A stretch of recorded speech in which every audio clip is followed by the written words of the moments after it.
शाम हो चुकी थी। 7 वर्षीय विवान अपनी दादी कमला जी के साथ हर शाम को मंदिर जाया करता था।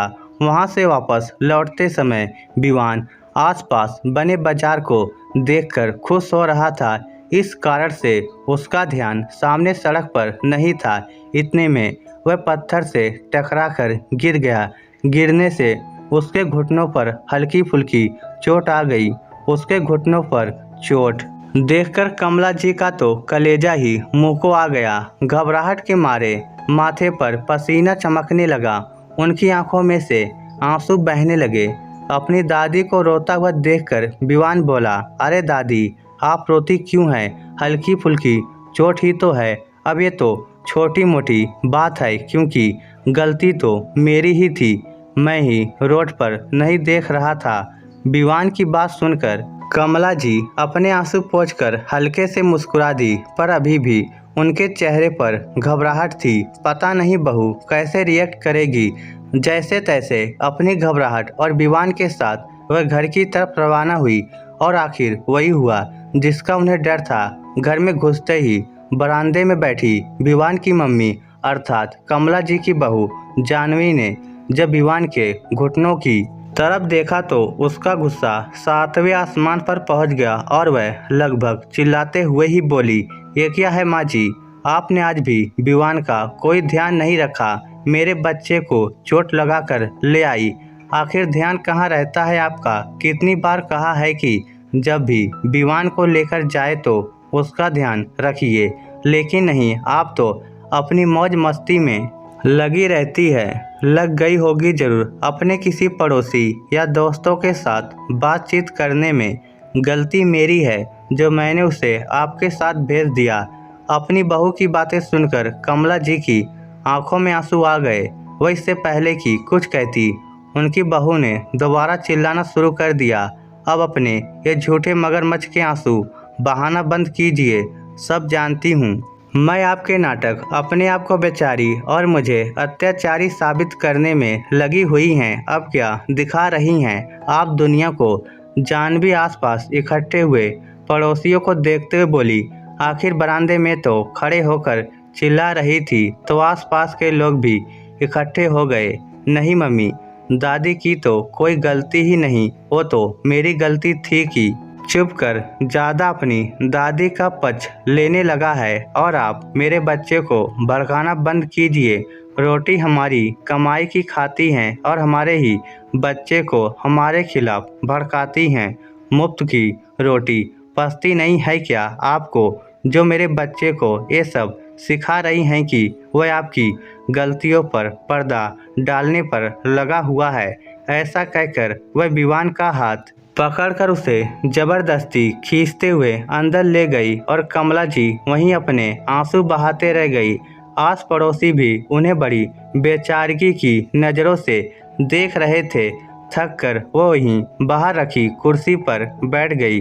बार बार अपनी बहू के शब्द उनके कानों में गूंज रहे थे। गलती बहू की भी क्या कहें, जब बेटा भी नालायक हो तो आखिर उनका बेटा अमर ही तो वह पहला शख्स था जिसने उनकी रोटी की कीमत उनसे पूछना शुरू की थी, कहकर कि मेरी पत्नी सुबह से रात तक लगी रहती है और आप हैं कि बस मुफ्त की रोटियां तोड़ती रहती हैं, थोड़ा बहुत काम नहीं करवा सकती क्या? जबकि कमला जी अपने बेटे मतलब विवान को सुबह से शाम तक संभालती थी, यहाँ तक कि घर के कामों में अपनी बहू का बराबर हाथ बटाती थी। वहीं कुर्सी पर बैठे बैठे कमला जी को अपने पुराने दिन याद आने लगे, जब वो अपने पति के साथ गांव में रहा करती थी, जबकि बेटे बहू यहाँ शहर में किराए से रहते थे। तब तो फिर भी बहुत सुकून था। दोनों पति पत्नी बड़े शांति के साथ आराम से अपना समय व्यतीत करते थे। आस पड़ोसी भी सब घर के सदस्यों जैसे थे, तो मन की बातें भी बतला लेते थे। खर्चों को भी कोई परेशानी नहीं थी। उनके पति की पेंशन आती थी, जिससे उन लोगों का काम चल जाता था। कभी बेटे के सामने खर्चों को लेकर उन्होंने हाथ नहीं फैलाया। लेकिन 5 महीने पहले कमला जी के पति की मृत्यु हो गई।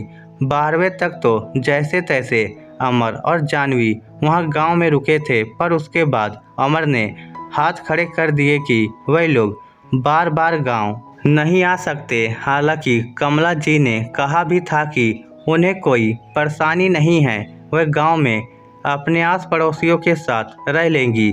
लेकिन अमर नहीं माना, कारण कि गांव का मकान बिक जाएगा तो शहर में अपना खुद का मकान खरीद लेगा, पर सीधे मुंह तो ये बात कह नहीं सकता था। इसलिए बहाना बनाया कि उसे माँ की चिंता होती है, इसलिए वह उन्हें अकेला नहीं छोड़ेगा। कमला जी भी उसकी बातों में आ गई। आखिर अमर था तो उनका इकलौता बेटा ही, और उससे पहले अमर और जानवी ने कभी भी उनके साथ गलत व्यवहार नहीं किया था।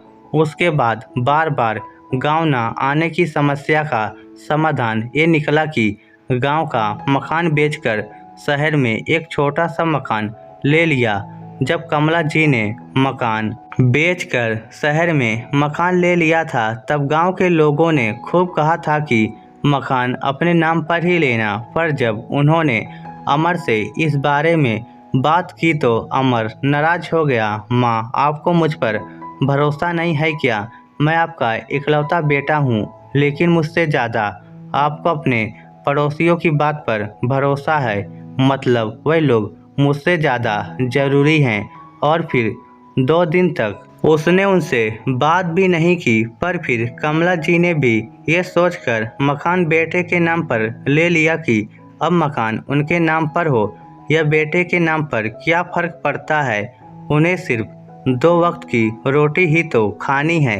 लेकिन अब उसी मकान में कमला जी से उनकी रोटी की कीमत पूछी जाने लगी। हर रोज़ अपने स्वाभिमान के टुकड़े होते देखकर कमला जी का दिल बार बार रोता, पर उन्हें इसका कोई समाधान नज़र नहीं आता। कोई और बेटा या बेटी भी नहीं थे जिसके पास वह चली जाए।